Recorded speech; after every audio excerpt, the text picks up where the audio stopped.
Hey, big spender! Here are 7 ways to save lots of money, even if you are one. You know, saving money isn't an easy task. It's even harder for those of us who have almost zero self-control. We try so hard, and then we fall at the last hurdle when we spy something we absolutely must have right now. So, are there any methods that can help you save more and spend less? Let's find out together. But before we start, don't forget to subscribe to our channel. Turn on notifications so as not to miss any of our new videos. Alright, here's the first idea. Save your loose change. Yeah, we know. You think it's impossible to save a significant amount of money just by saving loose change. And you may be right, but it's a great first step toward attempting more serious habits. Moreover, it's a good addition to any other larger money-saving technique. Just think about it for a second. You buy something almost every day, which usually leaves a certain amount of loose change, sometimes bigger, sometimes smaller. Still, saving a penny can give you quite a result. Putting aside even $50 a year will help you build up a $500 emergency fund to help you if you suddenly lose your income. Not bad, right? So don't underestimate the easiest methods, as they're sometimes the ones that bring pleasantly surprising results.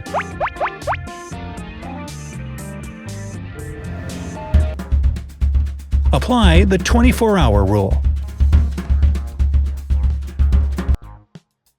Now, the 24-hour rule is an excellent solution for anyone who tends to spend money on impulse and then ask themselves, "Why did I buy this?" If you want to fight this habit and win the battle, simply apply the 24-hour rule to your life. The concept is to give yourself 24 hours to think things through before buying something. For example, you see a beautiful pair of shoes in the store that you want to buy instantly. Yes, it's the 100th pair of shoes, and you really don't have to buy them, but who cares, right? Don't hurry though. Give yourself a day to think about whether you really need them.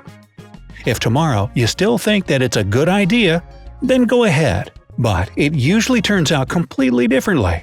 As the day goes by, you realize that you'll probably wear them once and then they'll stay in your closet untouched forever. And it's the same for pretty much every item you want to buy impulsively. On the other hand, preventing yourself from such spontaneous expenses will save you a nice amount of money every month and every year, as well as improving your shopping habits. So, it's pretty much a win-win anyway, isn't it? Turn your bad habits into savings. Now, this method is one of the best ones for not only saving money, but also for improving yourself and your lifestyle. You've probably already guessed what it's all about. You put aside a fixed amount of money for every bad habit that you have. Simple, but highly effective. Let's say you're constantly late for work or regularly miss trips to the gym. You put $1 or $3 or even $20 aside. You set the amount of the fine yourself. The most important thing is to set the amount at the very beginning and try not to decrease it. And forget about any excuses too. You did something wrong, so you have to pay a fine. Period. In the long run, this method will help you give up all of your bad habits and save a decent amount of money depending on your fine. If you put aside just $20 every month, it'll add up to $240 over 12 months.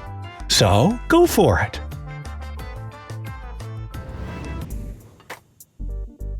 Pay yourself first.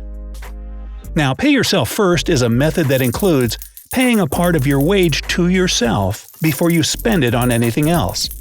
In his book, The Wealthy Barber, David Chilton recommends paying yourself 10% of your income. However, it's even better to write down all of your monthly expenses and figure out what amount of money you usually have left. From this information, you can then decide what percentage of money you can pay to yourself without hurting your important expenses. After that, you create a new account, put your money in there, and leave it alone. And the options here aren't bad. A 401k, Roth IRA, which will allow your money to grow tax-free, or a traditional IRA. The choice is yours.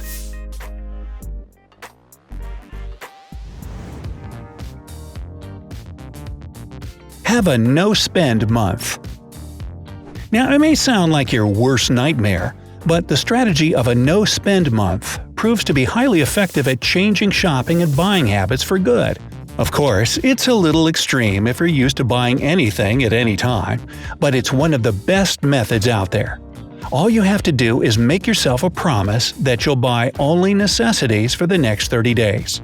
And this means that you have to make some changes in your everyday life too. Walk or bike to work rather than driving. Eat simpler homemade food.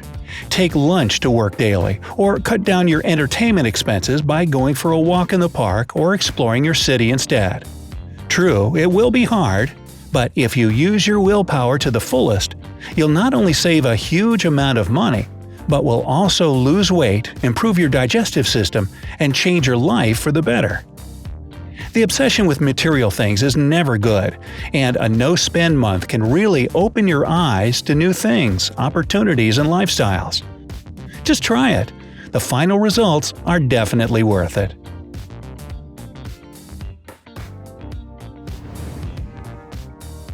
Buy and save.